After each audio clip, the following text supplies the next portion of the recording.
Welcome back to the Gardening with Joe and Holly radio show. Thank you for being with us today. Holly, let's go to the Proclamation Hotline, brought to you by Proclamation Goods, and bring in our guest for this week. Misilla dela Llana is the host of Learn to Grow and The Crafty Mom on YouTube. She's a Pacific Northwest mother of 4 who is passionate about organic gardening, sustainable living, homesteading, and education. Her videos and social media posts consist of gardening, outdoor recreation, healthy living, crafts, science experiments, DIY projects, and delicious recipes.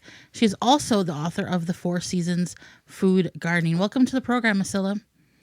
Thank you so much for having me. Well, we thank you for taking time out of your very busy schedule, being a mom and being a YouTuber and an author, to enlighten not only Holly and myself, but all of our listeners across the country.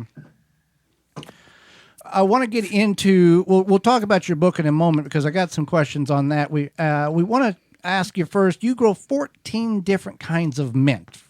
What are the challenges, number one, to growing mint? And what are some tips for growing mint? And how does one decide, 3-part question, how does one decide what mint to grow if you don't have the capabilities of growing 14 different kinds like you are showing on some of your videos on YouTube? Well, okay. So I always like to grow different varieties of plants. And so that's why I end up acquiring 14. But there are some challenges with growing mint because they are invasive and they spread by rhizomes, which are like underground stems that proliferate roots and grow more stems, and they spread that way. So they can take over your garden. So mint is best kept in a container, which will allow them to spread and proliferate, and while it's contained, so it won't take over an area of your garden. And now if you are growing more than one kind, it's best to plant them in their own pot, because if they are grown together, they can eventually lose their distinctive aroma and flavors. So if they grow together in one pot. And mint will thrive in full sun to part shade, and it does well in moist soil while draining. And they're actually pretty cold hardy perennial herb, all the way down to USDA zone 5, but some varieties are known to survive down to zone 3. Now, if somebody has made the uneducated mistake of putting mint in the actual physical ground, what is the way to get rid of it? Basically, like glyphosate? Is that about the only answer? You know what? I've made that mistake. Okay. And I don't use any herbicides or any type of chemicals in our garden. So we garden organically. So it took me about 2 years to eventually get rid of all the rhizomes and the roots by digging them out or digging them up. Right. But you have to find them before they start. They grow really quick too. So if you see any small mint plants and you don't want them there, you pull them all out, but you have to pull all the roots as well. What are some of the flavors flavors of mint that you do have growing? We haven't talked about that specifically. Oh gosh, we have pineapple mint. We have the common ones such as spearmint, peppermint, chocolate mint, apple mint. That one smells really good. Ginger mint. But I think my favorite one are the basic or the common ones, such as spearmint and chocolate mint. And I'm going to assume, much like basil, the name distinctly the name distinctly refers to what if it's apple mint, it tastes like apples. Is that what we're getting with? The apple mint, it has that reminiscence of apple, but it's also kind of minty. It's sweet smell and taste, like very mild. So it's really neat to have those different varieties. That's why I like growing them just for fun too, is because you get to smell them and taste them. So I'm just curious, what are you going to do with all of this mint? You know what? I just like to grow them. Some of them are just for ornamental, just to, some of them have very beautiful foliage. And you can use them for tea, infused water. It's great to infuse honey. I dry the leaves first, so it flavors the honey. And I'm sure you guys know that mint also has medicinal properties. Right. So a lot of people, use drink the tea or use the essential oil. Yeah. No, mint tea is delicious and it's really Oh, refreshing. yes. So yeah, Yes, it is. I was curious if you dried it, and it sounds like you have a myriad of I do, uses for it. yeah. That's amazing. So we hear the term microclimate in your backyard. And Hmm. what is a microclimate for those who are not familiar? So a microclimate actually exists not just in your backyard.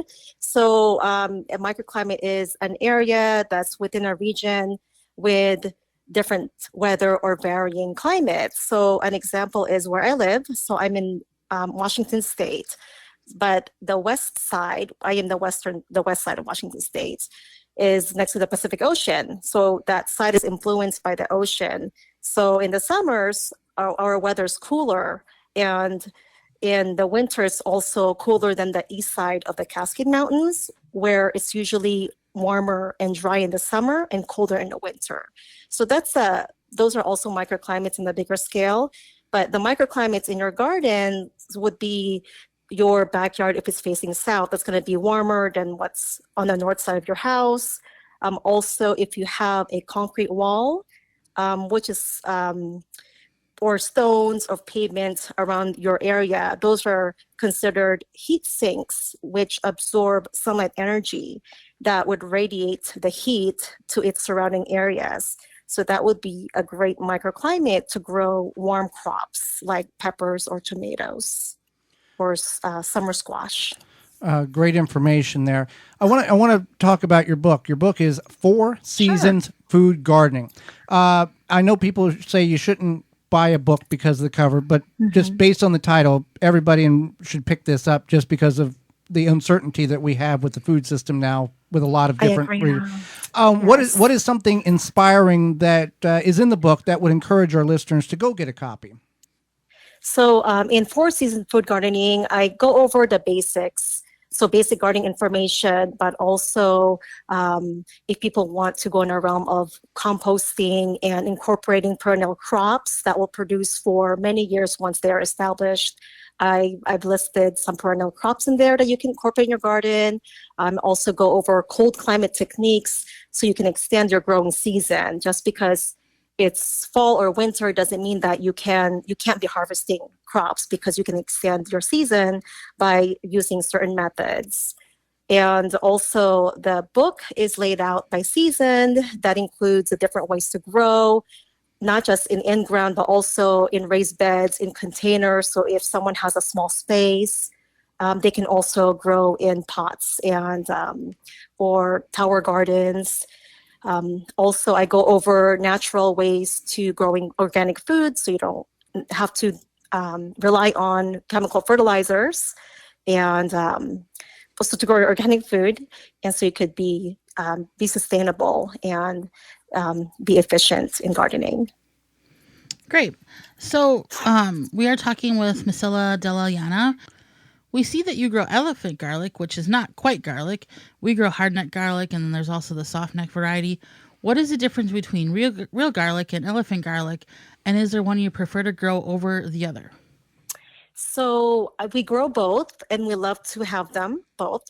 Elephant garlic is actually not a true garlic, so it's more mild. It's got a mild onion garlic flavor, and it's actually closely related to the leek. Now it does resemble a garlic because of the it's a bulbous, bulb like a garlic, but it doesn't have the same pungent taste as the garlic. Now, elephant garlic is actually a great crop to grow because you can actually grow it as a perennial. Essentially, both actually garlic and elephant garlic are perennial plants. If you allow them to proliferate and leave some bulbs in the ground, they will eventually sprout the next season, and they can be divided. The cloves can be divided and replanted in late winter if you like, or you can just let them be and allow them to proliferate. And what's great about elephant garlic is that they shoot out a flower stalk. And those are excellent for attracting pollinators. And they are beautiful. They're the globe shaped a flower that's actually florets in the globe. It's like the rest of the allium flowers, like that.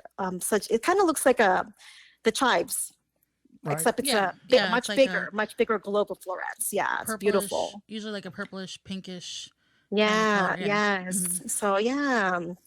So that's why we like to grow both. Obviously we use them for eating as well, but we love to grow them as perennial in a perennial patch. So that way we always have them in the garden year round. Good information. Now, we talked about microclimates. We got a lot of new gardeners that listen to us, and a lot of Mhm. new gardeners over the last couple of years because of world events. Yes. What are growing zones, and what does that mean? How does one apply a Okay. growing zone to their world in their garden? How does that work? So, okay, the growing zone, so that was created by the U.S. Agriculture, and it's divided into 13 zones by the minimum annual average temperature. So, if you have a higher zone number, that climate will most likely have higher temperatures, where a lower zone numbers will have lower temperatures and it's colder. So that hardiness zone determines if a plant will survive in your climate. So it's mainly useful for perennial crops. So for instance, if you were to go shopping and you're looking for a perennial plant, you'll want to make sure that you choose a variety and it specifies the growing zone that it's adapted to. Um, Now, the growing zones usually do not apply to annual crops because they are grown in one season. Good information. Makes sense. But I mean, people, and we ask that, Misilla, because there's people that see these maps and go, "What does that Yeah. mean? It's pretty, but I don't know what it means." It gets confusing. Yes. Yeah. Right. So, we've really enjoyed having you on the show, and Thank I you. just want to let you know I enjoy watching your reels or your TikToks. They're very entertaining and educational at times too. How do people find out more about you, your social media, and then also, Mhm. how to get your book and things like that? So I am on Instagram, Learn to Grow. I also upload on YouTube every couple of weeks. Also Facebook, and like I said, on TikTok.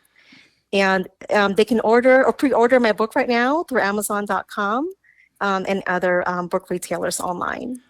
Well, we encourage our listeners to check the book out. It's definitely going to be worth the value and the education that you need in order to have a successful garden, not only this year, but for years to come, and makes a great gift. Yes. Misilla, we greatly appreciate the time you've offered Holly and myself, and we thank you very much for that.